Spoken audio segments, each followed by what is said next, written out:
Ladies and gentlemen, what is up? I am OnePuffWonder, and welcome to episode number 2 of No Bank, No Problem. In the last episode, we made an occult altar, got rid of all of our excess gauntlet supplies, got 85 smithing, made a full set of crystal armor, and corrupted a bofa. In this episode, we will continue to focus getting ready for Giant Mole. That means building ourselves an ornate rejuvenation pool in the POH, finally unlocking Barrow's gloves, turning our stack of unfinished dwarf wheat potions into ranging potions, completing the Falador hard diary for the noted mole parts and mole locator, and I also decided that before we start mole, we should do the wilderness hard diary as well. Having the ability to telegraph noted wines of Zamorak in the wilderness will make the process of making ranging potions infinitely easier. On top of that, there's a good chance that this will be the last time that all the items we own fit into one inventory, and I'll explain why that's important before we actually go into the wilderness. Our first order of business today is to build the ornate rejuvenation pool. In order to do that, first we need the finest scales of Zulrah. We'll do the Bofa only Zulrah method, which means no mage switch whatsoever. Let's take a look at the gear. We're sporting the full crystal armor set with the Bofa, of course.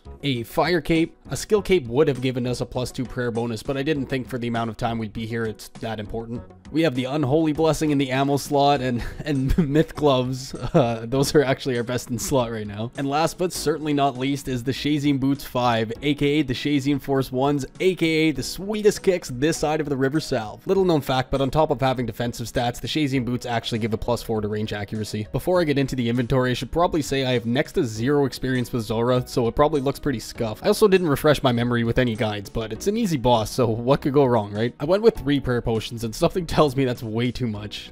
Same with 2 anti-poisons. I've never done without a SERP, so I wasn't sure how much to bring there. I grabbed an extra ring of recoil in case the one we're wearing breaks during the fight. And then for food, I got 6 Karam ones for tick eats, and then I kind of cheaped out and I got 6 potatoes and then 4 sharks to fill the gap. Hopefully the potatoes are enough. But yeah, I guess the best way to find out is just full send it and hope for the best. So without further ado, let's go! Yeah, like I said, I've got like little to no experience with this boss whatsoever. On my main, I got 111 KC, and I got that back in like 2017. So yeah, like you'll see my mouse leave the screen a bunch of times. That's me clicking the rotation guide so I can see what to pray and what attack style's coming up next, where to stand, etc. So many mistakes during this first attempt. Like right off the bat, I had my attack options set to right click only, so I had to change that immediately. I was eating when I didn't have to, and I also learned the hard way that clicking on Zulrah as soon as she moves doesn't do anything. You have to wait a couple seconds. I also had a good case of the new boss jitters going, so I definitely wasn't performing at my peak ability. But besides Gauntlet, this is actually the first bit of bossing we've done on the count, so it feels good to finally get out there and do some PVM. Ah man, yeah, you hate to see it. Oh well, definitely gonna replace those potatoes with sharks and maybe drop one of these prayer potions. 3 is way too many. Alright, round 2. We're going in with a lot more sharks this time, so food should not be an issue, hopefully. Fuck. Oh man, come on. Okay, I guess I need to come up with a game plan to get my stuff. I didn't really think about that. Oh my god. Okay, what we'll do, we'll go grab a explorer's ring, go grab a looting bag, grab some GP, and then just charter back to Zlandra. Fuck, I can't believe I died. For as long as I've had the account, I've been spoiled with the Spori, but a lot of UIMs actually start death banking here. In fact, actually, I think even before like Vorkath and Volcanic Mine, this was the original death bank. If there's any OG UIMs watching, let me know in the comments. What the hell? Where do I even stand? Oh my god, okay, we're out. That was attempt number 3. We go again. I was resupplying and I thought, you know what? Let's just grab those dwarf wheat potions out of the bag. Let's get a wine of Zamorak and make a ranging potion. Should make the next attempt a lot easier. All right, attempt number 4. Will the ranging potion make the difference? Let's find out. Okay, this is it. As long as I don't die here. Okay, finally, got our first Zulrah KC. Let's go. Oh, hey guys, Puff from the future here. Completely forgot to mention that we need to stay for Antidote pluses, so more Zulrah content coming right up. Is that it? Yep, that's it. Okay, KC number 3. Yeah, it's getting a lot easier now. I don't know, I was choking so hard at the start. Okay, please hit, please hit, please hit, please hit. Otherwise, we're telling out. Oh, let's go. Okay, sweet. KC. That was unconventional, but we got it.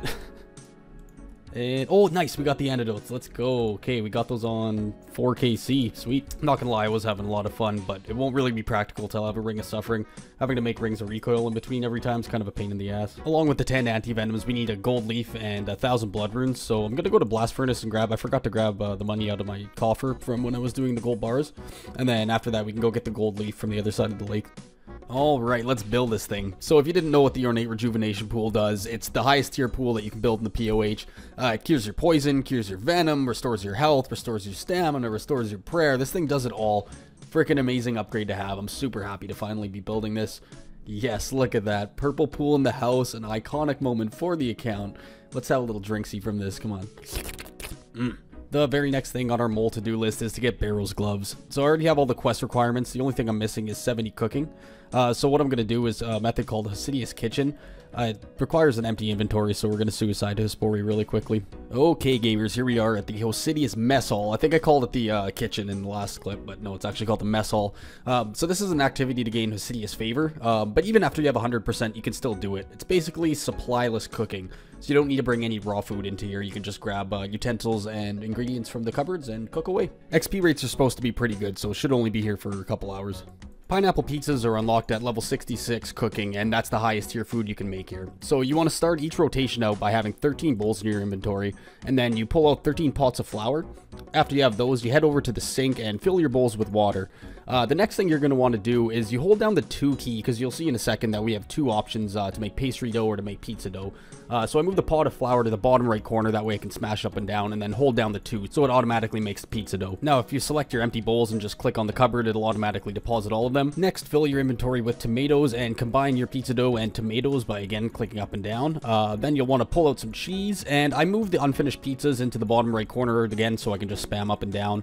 Once that's done, you grab pineapple out of the cupboard and move the knife into the bottom right corner.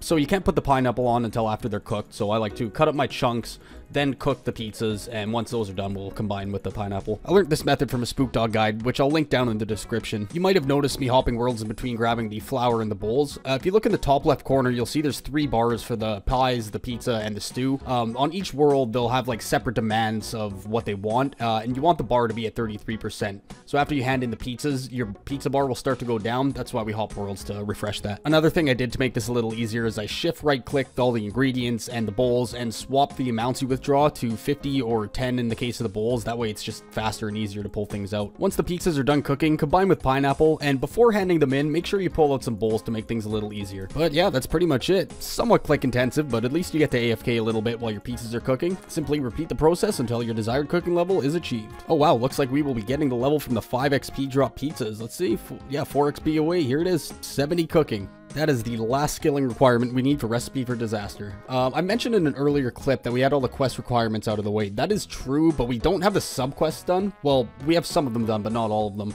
I know we have to do ceramic vase, ceramic bars, whatever you want to call them still. Then I can't really remember what else we have to do. Hold on, let's take a look. Yeah, so ceramic vase, vase, King Awawogi, then scratch, oh look, scratch, scratch, oh, and I'll show the XP per hour. So we were getting around 150k. Yeah, it says 145 because it's been ticking down, but yeah, 150k is not bad for supplyless cooking. I'm happy with that. Lots of UIMs I know absolutely hate questing, but me, I'm personally a big fan. I feel like it's a mini scavenger hunt for every item that you need. Oh my god, I forgot how goofy these guys look. Hold up. Look at this dude. Mads looks like he just came out of, like, Easter Island or something. What the fuck? Okay, let's make sure to right-click use this on Scratch, and there it is. Scratch completed. Currently waiting for some sweet corn to grow for the ceramic section of the quest, so I figured I'd start collecting the stuff for the Awawogi section.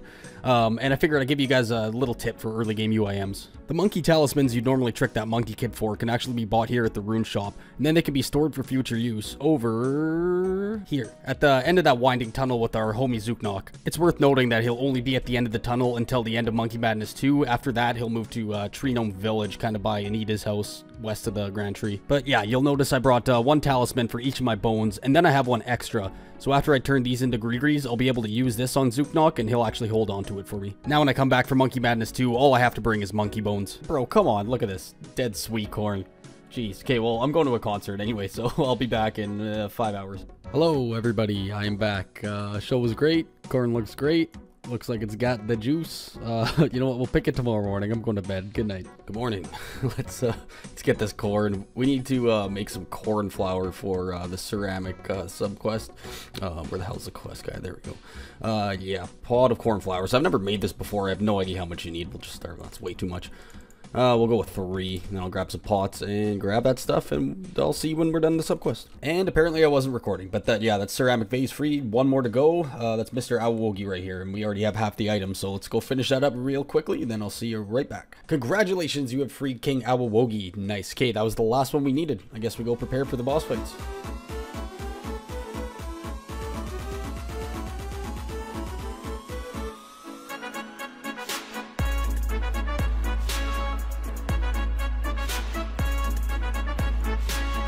And down he goes. See ya later, you rat. Let's go. Recipe for disaster completed at the low level of 1969, baby. Wow. Gaming out here. And we are rewarded with 1 quest point, an antique lamp, full access to the Call of the Romancer's chest, and... Wait, what the hell? Wait, did the wise old man always do this? I don't ever remember that. That's fucking weird. But folks, this is where I'd like to wrap things up. If you made it this far into the video, I'd like to give you a massive thank you, and like a huge thank you for all the support on episode 1. It really means the world to me. I'd like to give some shout outs to a few creators who kind of gave me some tips in between episodes. My big goal is to just improve with every video I put out, so like I appreciate all the tips, all the feedback you guys can give me. You know, if like my speech is muffled, that's something I'm trying to work on. Audio levels, let me know, hit up the comments and just like give me tips and opinions. I did have one comment on the first video that I completely agree with, suggesting that I put more progression in each video. I fully intend to after Mole. So I'll be there for a few hundred hours, and I didn't want to pump out like 1 or 2 videos and then nothing for a couple months. That's why I'm kind of stretching these first few out, and then after Mole, expect a lot of progression. In the next episode, we'll be heading into the wilderness, so if you'd like to see that, please stick around and I'd love to have you. We'll see you on the next episode of No Bank, No Problem. Peace!